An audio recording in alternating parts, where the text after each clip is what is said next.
उत्पत्ति अध्याय 26। उस देश में अकाल पड़ा। यह उस पहले अकाल से अलग था जो अब्राहम के दिनों में पड़ा था। इसलिए इसहाक गरार को पलिश्तियों के राजा अबीमेलेक के पास गया। वहाँ यहोवा ने उसको दर्शन देकर कहा, मिस्र में मत जा, जो देश मैं तुझे बताऊं उसी में रह। तू इसी देश में रह और मैं तेरे संग रहूंगा और तुझे आशीष दूंगा, और ये सब देश मैं तुझको और तेरे वंश को दूंगा। और जो शपथ मैंने तेरे पिता अब्राहम से खाई थी उसे मैं पूरी करूंगा। मैं तेरे वंश को आकाश के तारागण के समान करूंगा और तेरे वंश को ये सब देश दूंगा।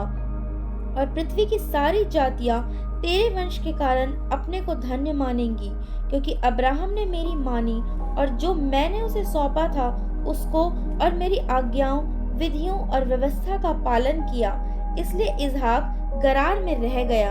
जब उस स्थान के लोगों ने उसकी पत्नी के विषय में पूछा, तब उसने यह सोचकर कि यदि उसको मैं अपनी पत्नी कहूँ तो यहाँ के लोग रिबका के कारण, जो परम सुंदरी है, मुझको मार डालेंगे। उत्तर दिया, वह तो मेरी बहन है। जब उसको वहां रहते बहुत दिन बीत गए, तब एक दिन पलिश्तियों के राजा अबीमेलेक ने खिड़की में से झांक के क्या देखा कि इसहाक अपनी पत्नी रिबका के साथ क्रीड़ा कर रहा है। तब अबीमेलेक ने इसहाक को बुलवा कर कहा, वह तो निश्चय तेरी पत्नी है, फिर तूने क्यों उसको अपनी बहन कहा? इसहाक ने उत्तर दिया, मैंने सोचा था कि ऐसा न हो कि उसके कारण मेरी मृत्यु हो। अबीमेलेक ने कहा, तूने हमसे यह क्या किया? ऐसे तो प्रजा में से कोई तेरी पत्नी के साथ सहज से कुकर्म कर सकता और हमको पाप में फंसाता। इसलिए अबीमेलेक ने अपनी सारी प्रजा को आज्ञा दी, जो कोई उस पुरुष को या उस स्त्री को छुएगा वह निश्चय मार डाला जाएगा। फिर इसहाक ने उस देश में जोता बोया और उसी वर्ष में 100 गुना फल पाया, और यहोवा ने उसको आशीष दी और वह बढ़ा और उसकी उन्नति होती चली गई, यहाँ तक कि वह अति महान पुरुष हो गया। जब उसके भेड़ बकरी, गाय बैल और बहुत से दास दासियां हुई, तब पलिश्ती उससे डाह करने लगे। इसलिए जितने कुओं को उसके पिता अब्राहम के दासों ने अब्राहम के जीते जी खोदा था, उनको पलिश्तियों ने मिट्टी से भर दिया। तब अबीमेलेक ने इसहाक से कहा, हमारे पास से चला जा, क्योंकि तू हमसे बहुत सामर्थी हो गया है। अतः इसहाक वहां से चला गया और गरार की घाटी में अपना तंबू खड़ा करके वहां रहने लगा। तब जो कुएं उसके पिता अब्राहम के दिनों में खोदे गए थे और अब्राहम के मरने के बाद पलिश्तियों ने भर दिए थे, उनको इसहाक ने फिर से खुदवाया और उनके वे ही नाम रखे जो उसके पिता ने रखे थे। फिर इसहाक के दासों ने घाटी में खोदते खोदते बहते जल का एक सोता मिला। तब गरार के चरवाहों ने इसहाक के चरवाहों से झगड़ा किया और कहा, यह जल हमारा है। इसलिए उसने उस कुएं का नाम एसेक रखा, क्योंकि वे उससे झगड़े थे।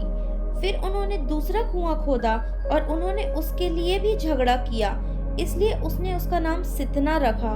तब उसने वहां से निकलकर एक और कुआं खुदवाया और उसके लिए उन्होंने झगड़ा न किया, इसलिए उसका नाम यह कहकर रहोबोत रखा, अब तो यहोवा ने हमारे लिए बहुत स्थान दिया है और हम इस देश में फूले फलेंगे।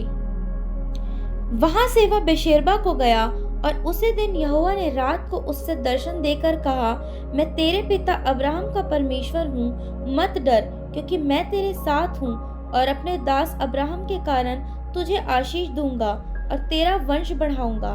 तब उसने वहां एक वेदी बनाई और यहोवा से प्रार्थना की और अपना तंबू वहीं खड़ा किया, और वहां इसहाक के दासों ने एक कुआं खोदा। तब अबीमेलेक अपने मंत्री अहुज्जत और अपने सेनापति पिकोल को संग लेकर गरार से उसके पास गया। इसहाक ने उनसे कहा, तुमने मुझसे बैर करके अपने बीच से निकाल दिया था, अब मेरे पास क्यों आए हो? उन्होंने कहा, हमने तो प्रत्यक्ष देखा है कि यहोवा तेरे साथ रहता है, इसलिए हमने सोचा कि तू यहोवा की ओर से धन्य है।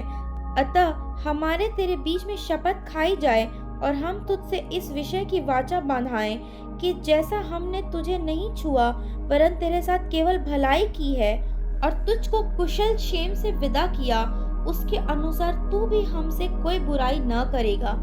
तब उसने उनको भोज दिया और उन्होंने खाया पिया। सवेरे उन सबों ने तड़के उठकर आपस में शपथ खाई। तब इसहाक ने उनको विदा किया और वे कुशल क्षेम से उसके पास से चले गए। उसी दिन इसहाक के दासों ने आकर अपने उस खोदे हुए कुएं का वृत्तांत सुना के कहा, हमको जल का एक सोता मिला है। तब उसने उसका नाम शीबा रखा। इसी कारण उस नगर का नाम आज तक बेशेरबा पड़ा है। जब एसाव 40 वर्ष का हुआ तब उसने हित्ती बोरी की बेटी यहूदीत और हित्ती एलोम की बेटी बाशमत से विवाह कर लिया और इन स्त्रियों के कारण इसहाक और रिबका के मन को खेद हुआ।